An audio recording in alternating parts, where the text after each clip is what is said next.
अस्सलाम वालेकुम guys, myself Aamir Ali Jamri and welcome back to my YouTube channel. जैसा कि मैंने कहा था कि आज से कोर्स जो है वो ग्राफिक डिज़ाइनिंग का शुरू होने वाला है, तो आज उसकी पहली क्लास है। तो बिना टाइम वेस्ट किए चलिए अपने इलस्ट्रेटर की तरफ चलते हैं और कोर्स को स्टार्ट करते हैं। अगर आपने इलस्ट्रेटर डाउनलोड नहीं किया हुआ तो सबसे पहले आप इलस्ट्रेटर को डाउनलोड कर लें, उसको इंस्टॉल कर लें। क्योंकि मेरे पास पहले से इंस्टॉल हुआ है तो मैं उसको सिर्फ ओपन करूँगा। अब इलस्ट्रेटर को डाउनलोड करने के लिए आप अडोबी की वेबसाइट पे जा सकते हैं, ऑफिशियल वेबसाइट है उनकी। अब वहाँ पे जाके उनके जो भी प्लान्स वगैरह हैं वो आप परचेज़ कर सकते हैं। और उसके अलावा एक और भी तरीका है जिससे आप इलस्ट्रेटर को डाउनलोड कर सकते हैं, लेकिन वो यहाँ पे नहीं बता सकता। तो इलस्ट्रेटर को डाउनलोड कर लें और उसके बाद आप इलस्ट्रेटर को खोलेंगे। जैसे ही आप इलस्ट्रेटर खोलेंगे तो सबसे पहले आपको ये उसका इंटरफेस नज़र आएगा। अब इलस्ट्रेटर को खोलने के लिए, इलस्ट्रेटर पे काम करने के लिए हमें आर्टबोर्ड की ज़रूरत होती है। तो सबसे पहले हम लेते हैं आर्टबोर्ड। और आर्टबोर्ड को लेने के लिए दो तीन तरीके हैं। पहला पहला तरीका है उसका शॉर्टकट, यानी कि उसकी शॉर्टकट की आप क्लिक करेंगे तो वो आर्टबोर्ड खुल जाएगा। और दूसरा तरीका है, जैसे ही आप यहाँ पे फाइल पे देख रहे हैं, यहाँ पे जाके क्लिक करेंगे और यहाँ पे न्यू फाइल। अब उसकी शॉर्टकट की भी आपको यहाँ पे दिखाई दे रही है। अगर आप कंट्रोल एन दबाएंगे तभी भी वो खुल जाएगा, या फिर यहाँ पे आके क्लिक करेंगे तभी भी वो खुल जाएगा। देखिए गाइस, ये खुल गया। अब इसकी थोड़ी सी सेटिंग है, वो मैं आपको पहले समझा देता हूँ। इसको हम बाद में डिटेल्स में भी पढ़ते जाएंगे, लेकिन फ़िलहाल आप इसकी बेसिक जो सेटिंग है आप वो समझ लें। ठीक है, यहाँ पे आप अपनी फ़ाइल का नाम लिखेंगे। जो भी आप फ़ाइल का नाम देना चाह रहे हैं आप वो यहाँ पे क्लिक करके लिख सकते हैं। जैसे कि मैं फ़िलहाल लिख लेता हूँ आमिर। कुछ भी आप लिख सकते हैं, जो भी आपकी फ़ाइल का नाम हो। और यहाँ पे आप अपनी फ़ाइल का यानी कि यूनिट सेलेक्ट कर सकते हैं। जैसा कि आपको पता है कि यूनिट्स होते हैं, जैसे इंचेस हो गया, उसके अलावा फीट हो गया, सेंटीमीटर हो गया, मीटर हो गया, मिलीमीटर हो गया। ये सारी यूनिट्स होते हैं। तो यहाँ पे भी आर्टबोर्ड को सेलेक्ट करने के लिए आपको यहाँ पे भी यूनिट सेलेक्ट करना पड़ता है। तो बाय डिफ़ॉल्ट यहाँ पे पिक्सल सेलेक्टेड है। तो यहाँ पे आप जैसे क्लिक करेंगे तो यहाँ पे आपको बता रहा है पॉइंट्स, पिकास, इंचेस, मिलीमीटर्स, सेंटीमीटर्स और पिक्सल्स।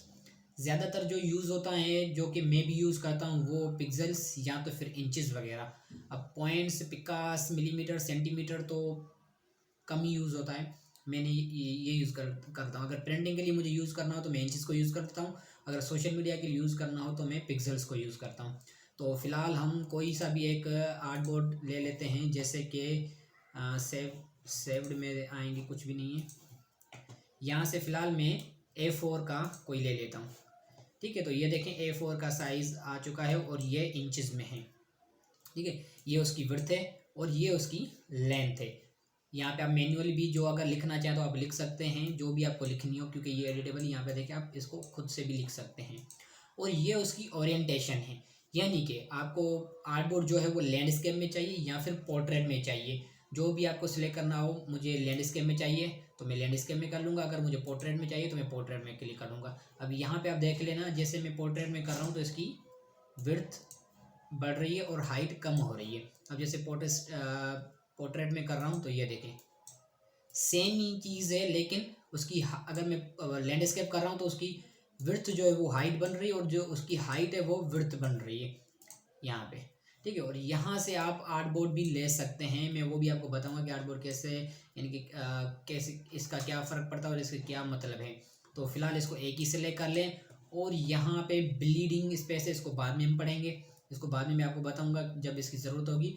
और यहाँ पे आप कलर मोड ले सकते हैं। अब कलर मोड लेने का मकसद ये होता है कि अगर आपको सोशल मीडिया के लिए यूज़ कर रहे हैं तो आप RGB ले लीजिए। अगर आप प्रिंटिंग के लिए यूज़ कर रहे हैं तो आप CMY के ले सकते हैं, जो भी आप ले लें। क्योंकि फ़िलहाल मुझे सिर्फ सोशल मीडिया के लिए यूज़ करना है तो मैं RGB कलर ले रहा हूँ। ठीक है, और मोर सेटिंग पे क्लिक करके आप उसकी मोर सेटिंग देख सकते हैं, लेकिन इसको हम बाद में देखेंगे। तो फ़िलहाल कर लेते हैं इसको क्रिएट। तो गाइज ये लीजिए, ये क्रिएट हो गया। ये जो आपको दिख रहा है वाइट एरिया, इसे कहते हैं आर्टबोर्ड। ठीक है, यानी कि जो भी आप काम करेंगे वो इस पर विजिबल होगा। यानी कि अगर आपको पोस्ट बनानी है तो आप इसके अंदर रह के ही पोस्ट बना सकते हैं, यहाँ से यहाँ तक। आप यहाँ पे बाहर भी, आप यहाँ पे भी बना सकते हैं, आपकी मर्ज़ी है जो भी। लेकिन वो जब आप उसको एक्सपोर्ट करेंगे, इमेजेस में एक्सपोर्ट करेंगे, तो वो ये वाला जो एरिया है आर्टबोर्ड के बिगर वाला एरिया, वो एक्सपोर्ट नहीं होगा। इसलिए जो भी चीज़ आपको एक्सपोर्ट करनी है वो आर्टबोर्ड के अंदर ही होनी चाहिए। तो उसको भी हम डिटेल्स में आगे चल के इंशाल्लाह देखेंगे, फ़िलहाल देख लेते हैं। ठीक है गाइस, तो ये वाला वाइट एरिया जो है इसे आर्टबोर्ड कहते हैं। और अब आ जाते हैं इस वाले की तरफ। ये जो आपको यहाँ पे दिख रहा है, यहाँ से लेकर यहाँ, इससे कहते हैं टूल बार। ठीक है, ये वाला जो एरिया आपको दिख रहा है ना टूल बार, अब इसे टूल बार क्यों कहते हैं? क्योंकि यहाँ पे टूल्स हैं, जो भी आप टूल उठाएंगे, ये देखें बहुत सारे यहाँ पे आपको टूल्स नज़र आ रहे हैं। बहुत सारे टूल आप यहाँ पे उठा सकते हैं और इन टूल्स को चेंज भी कर सकते हैं आप अपनी मर्ज़ी के मुताबिक। अगर आप चेंज करना चाहें तो आप चेंज भी कर सकते हैं। ठीक है गाइस, तो ये वाला हो गया। और ये वाला, इस वाले बार को कहते हैं लेयर पैनल, ये वाला। ठीक है, इस वाले को आप लेयर पैनल कह सकते हैं। लेयर पैनल अब क्यों कहते हैं इसको? क्योंकि इसमें लेयर्स पे सारा काम हो रहा है। और ये वाली चीज़ें आप हटा भी सकते हैं, जैसे मुझे ये चीज़ नहीं चाहिए, मैं इसको हटा रहा हूँ। ये भी नहीं चाहिए, मैं इसको हटा रहा हूँ। कलर्स भी नहीं चाहिए, हटा दिया। और ये भी नहीं चाहिए। तो ये देखिए यहाँ पे बिल्कुल सीधा सा एक लेयर बन चुकी है। तो इनको आप अपनी मर्ज़ी से एडजस्ट कर सकते हैं, वो भी मैं आपको आगे चल के बताऊँगा कि इन चीज़ों को कैसे एडजस्ट करते हैं। फ़िलहाल जस्ट थोड़ा सा इंट्रोडक्शन है इंटरफेस का, यानी कि इलस्ट्रेटर के इंटरफेस का। ठीक है गाइस, तो यहाँ तक तो ये चीज़ क्लियर है। आप ये टूल बार है, ये लेयर पैनल है और ये मेन्यू बार है। ये जो ऊपर आप देख रहे हैं ये मेन्यू बार कहते हैं। कुछ लोग इसे अलग नाम से भी पुकारते हैं, आप कुछ भी कह सकते हैं। इस वाले एरिया को लेयर बार कहते हैं। मैं तो लेयर बार ही कहता हूँ, क्योंकि यहाँ पे ज़्यादातर जो है वो लेयर का काम हो रहा होता है। तो बहुत सारे डिज़ाइनर्स है, ग्राफिक डिज़ाइनर, वो इसको अलग अलग चीज़ों से भी बोलते हैं, लेकिन मेन जो इसका काम है वो लेयर का ही है। तो इस वजह से मैं इसको लेयर कहता हूँ। और ये टूल बार, इसको सभी टूल बार ही कहते हैं, क्योंकि यहाँ पे टूल्स ही होते हैं सारे। और इसको भी आप जहाँ पे चाहें आप उसको एडजस्ट कर सकते हैं। यहाँ पे अगर नहीं चाहिए आपको, यहाँ पे चाहिए, जहाँ पे भी आपको चाहिए आप वहाँ पे रख सकते हैं इसको। और अगर वापस आपको रखना है तो आप यहाँ पे वापस भी इसको रख सकते हैं। ठीक है गाइस, और ये आपका है मेन्यू बार। अब मेन्यू बार से क्यों कहते हैं? क्योंकि यहाँ पे आपको बहुत सारे मेन्यूज़ दिख रहे हैं। ये देखिए, जैसे ये एक फाइल का मेन्यू, एडिट का मेन्यू है, ऑब्जेक्ट का मेन्यू है। अब ये एक तरह के मेन्यूज़ है जहाँ पे अंदर आपको बहुत सारी चीज़ें मिल जाती हैं। तो इसके बारे में भी हम पढ़ेंगे। ठीक है गाइस, आई होप यहाँ तक तो आपको समझ आ गया होगा। इसे टूल बार कहते हैं, इसे मेन्यू बार कहते हैं और इसे लेयर पैनल कहते हैं।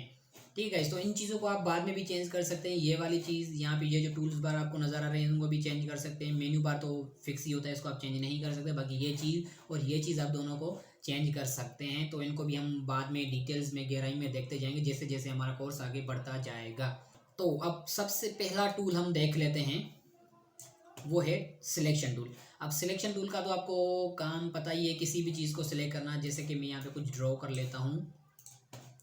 अब ये देखें गाइज, अब ये वाला जो है मैंने बॉक्स बनाया है। अब ये सिलेक्शन टूल मेरा सिलेक्ट हुआ है। और जब भी आप इलस्ट्रेटर खोलते हैं तो बाय डिफ़ॉल्ट आपका ये सिलेक्शन टूल ही सिलेक्ट हुआ होता है। अब जैसे देखें, मैं इसके ऊपर होवर कर रहा हूँ तो यहाँ पे आपको नीचे दिख भी रहा होगा सिलेक्शन टूल, और इसकी शॉर्टकट की है वी। तो साथ साथ में टूल्स की अब मैं आपको शॉर्टकट कीज़ भी बताता जाऊँगा, तो आप उनको लिखते जाइएगा और याद करते जाइए, क्योंकि जब भी आप काम कर रहे होते तो आपको शॉर्टकट कीज़ बहुत ज़्यादा काम आती हैं। अब ऐसा नहीं है कि आप हर चीज़ यहाँ पे सिलेक्ट करेंगे। अगर आप कोई स्पीड में काम कर रहे हैं, टाइम की आपके पास लिमिटेशंस हैं, तो आप शॉर्टकट की से ही काम चलाते हैं। और मेरा 80% जो काम है वो शॉर्टकट की से ही होता है। कुछ टूल्स, कुछ मेन्यूज़ या कुछ बार्स ऐसे हैं जो कि शॉर्टकट की से नहीं खुलते, तो उनको ओपनली जाके हमें खोलना पड़ता है। बाकी के सारा जो काम है वो इन टूल की शॉर्टकट की से ही हो जाता है, यानी कि 80% मेरा काम टूल की शॉर्टकट की से ही होता है। ठीक है, तो गाइस अब जैसे कि देख रहे हैं कि ये मैंने एक रेक्टेंगल बनाया है। अब इसको सिलेक्ट करने के लिए मैं क्या करूँगा? सिंपल काम है, इसको सिलेक्ट यानी कि सिलेक्ट करूँगा। ठीक है, तो अब यहाँ पे देख रहे हैं, यहाँ पे आपको एक बाउंडिंग बॉक्स भी नज़र आ रहा है। इसका मतलब है कि ये चीज़ आपकी सिलेक्ट हो चुकी है। अच्छा गाइस, एक चीज़ याद रखिएगा कि हर इलस्ट्रेटर के यानी कि वर्जन जो है उसकी अलग अलग सिलेक्शन होती है। मेरे पास जो है वो इलस्ट्रेटर का वर्जन है वो 2017 है, यानी कि CC 17 है। तो इसीलिए उसका ये है। अब अपडेटेड वर्जन्स भी आ चुके हैं, 18 है, 19, 20, 21, 22 तक भी आ चुके हैं अभी। तो याद रख लिए, जो भी इलस्ट्रेटर आप वर्जन यूज़ कर रहे हैं उसके मुताबिक ये जो सारी प्रॉपर्टीज़ हैं एक्ट करती हैं। ये जैसे ये वाली सारी है सिलेक्शन है, ये आपको यहाँ पे बाउंडिंग बॉक्स दिखाई दे रहा है। और उसके अलावा यहाँ पे ये 4 डॉट्स आपको यहाँ पे नज़र आ रहे हैं, इनको भी हम चल के देखेंगे। ठीक है, तो फिलहाल हम देख लेते हैं सिलेक्शन टूल को। अब सिलेक्शन टूल का तो आपको पता ही है, किसी चीज़ को सिलेक्शन, जैसे कि मैंने आपको अभी बताया है। और सिलेक्शन के अलावा आप किसी चीज़ को अगर सिलेक्ट तो करना है, लेकिन उसको अगर रोटेट करना है। अब देखिए, मुझे इसको रोटेट करना है तो मैं उसके लिए क्या करूँगा? यहाँ पे कोने पे मैं इसको कर्सर को लेके आऊँगा, ये वाला कर्व सा एक एरो बन चुका है।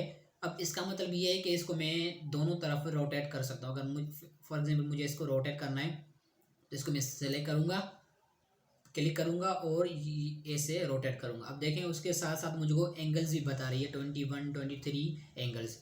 ठीक है, तो ये इसको मैं ऐसे मैन्युअली रोटेट कर सकता हूँ। कहीं पे भी मुझे रोटेट करना हो मैं उसको रोटेट कर सकता हूँ। और एक चीज़, अगर आप शिफ्ट को दबा के रोटेट करेंगे ये तो परफेक्ट एंगल में रोटेट होगा। जैसे मैंने शिफ्ट को दबाया हुआ है 0, अगर मैं इसको रोटेट कर रहा हूँ तो ये देखिए 45, रोटेट कर रहा हूँ तो ये 90 डिग्री। अब रोटेट कर रहा हूँ तो ये देखें 135, इसको रोटेट कर रहा हूँ तो 180। तो इस तरीके से परफेक्ट एंगल में अगर आपको ये इसको रोटेट करना है तो शिफ्ट को दबा के आप इसको रोटेट कर सकते हैं और ये परफेक्ट एक एंगल में रोटेट होंगे। अगर आप चाहते हैं आप अपनी मर्ज़ी से इसको रोटेट करें, जो जितना भी रोटेट करना हो, तो शिफ्ट को हटा के आप इसको रोटेट कर सकते हैं। ठीक है गाइस, रोटेट हो गया। अब इसको सिलेक्ट कर लेता हूँ। और सिलेक्शन का इसके अलावा भी सिलेक्ट करना, रोटेट करना, इसके अलावा इसका और भी काम होता है। यानी कि अगर किसी ऑब्जेक्ट को आपको छोटा या बड़ा करना है तो भी आप इस सिलेक्शन टूल से कर सकते हैं। फॉर एग्जांपल मुझे इसे छोटा करना है तो मैं क्या करूँगा, उसी तरह यहाँ पे कोने पे आकर या फिर यहाँ पे यानी कि 4 ये जो कोने दिखाई दे रहे हैं आपको यहाँ इन कोनों पे, या फिर ये जो डॉट आपको नज़र आ रहे हैं 4, यहाँ पे कहीं पे भी जहाँ पे भी आपको ये साइड के 2 एरोज नज़र आए तो इसका मतलब है आप इसको छोटा बड़ा कर सकते हैं। अगर यहाँ से साइड से छोटा बड़ा करेंगे तो ये लेफ़्ट और राइट की तरफ से छोटा बड़ा होगा। यानी कि फॉर एग्जांपल इसको मुझे यहाँ से ये देखिए 2 एरोज आ गए। अगर मैं इसको लेफ़्ट की क्लिक करके लेफ़्ट की तरफ लेके जाऊँगा तो ये लेफ़्ट की तरफ जा रहा है। ठीक है, अगर मैं इसको राइट क्लिक करके राइट की तरफ लेके जाऊँगा तो ये देखिए राइट की तरफ जा रहा है। ठीक है गाइस, मैं चाहता हूँ कि ये चारों तरफ से एक ही साथ बराबर हो, यानी कि बड़ा हो, छोटा बड़ा हो। तो मैं उसके लिए क्या करूँगा, मैं यहाँ पे आके क्लिक करूँगा। ये देखें 2 तरफ आपको एरो नज़र आए, कोने पे, किसी भी कोने पे, ये कोना या फिर ये वाला कोना या फिर ये वाला कोना, इन चारों कोनों में से आप कहीं पे भी जाके इस माउस को रख सकते हैं। तो ये देखिए यहाँ पे, ये देखें डबल साइड के एरोज आपको नज़र आ रहे हैं। अब शिफ्ट को दबा के आप इसको क्लिक करेंगे और अब छोटा बड़ा करें। ये देखें अगर मैं इसको यहाँ पे रख रहा हूँ, ये देखिए, अब देखें मैं यहाँ से इसको छोटा बड़ा कर रहा हूँ तो इसकी अपोजिट साइड वाली जो पॉइंट है ना वो फ्रीज हो गई। अब देखिए इसका आप यूँ समझ लें कि अगर आप शिफ्ट को दबा के करेंगे, मिसाल को अगर मैं इसको शिफ्ट दबा के यहाँ पे रोटेट कर रहा हूँ तो देखिए इसकी अपोजिट साइड वाली जो कोना है वो फ्रीज हो गया। यानी कि एक जगह पे चिपक गया है और इसकी तीनों साइड छोटी बड़ी हो रही है, ये वाली साइड, ये वाली साइड और ये वाली साइड। इसको देख लें गाइस, ये देखें अगर मैं यहाँ से करूँगा तो ऐसे ही इसकी अपोजिट साइड वाली जो नोक है वो फ्रीज हो जाएगी और तीनों साइड्स जो हैं वो छोटी बड़ी होना शुरू हो जाएंगी।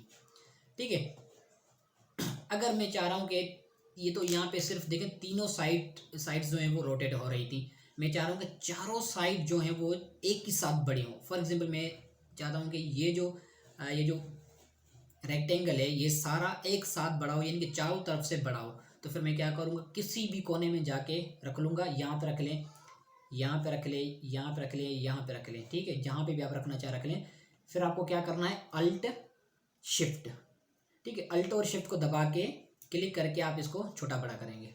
ये देखें गाइस, अब इससे क्या हो रहा है कि इसका जो बीच वाला यानी कि सेंटर वाला एरिया है ना, ये वाला सेंटर वाला एरिया फ्रीज हो गया। अगर हम शिफ्ट को दबा के करेंगे तो जिस तरफ से करेंगे उसका अपोजिट वाला पॉइंट जो है वो फ्रीज हो जाएगा। अगर मैं इसको दबा के शिफ्ट को दबा के छोटा बड़ा करूँगा तो इसका अपोजिट वाला एरिया ये बन रहा है, तो ये वाला फ्रीज हो रहा है। अगर मैं इसको शिफ्ट को दबा के इसको छोटा बड़ा करूँगा तो इसके अपोजिट वाला ये बन रहा है, तो ये वाला फ्रीज हो रहा है। बाकी के 3 साइड्स जो हैं वो एक प्रोपोर्शनल में छोटे बड़े हो रहे हैं।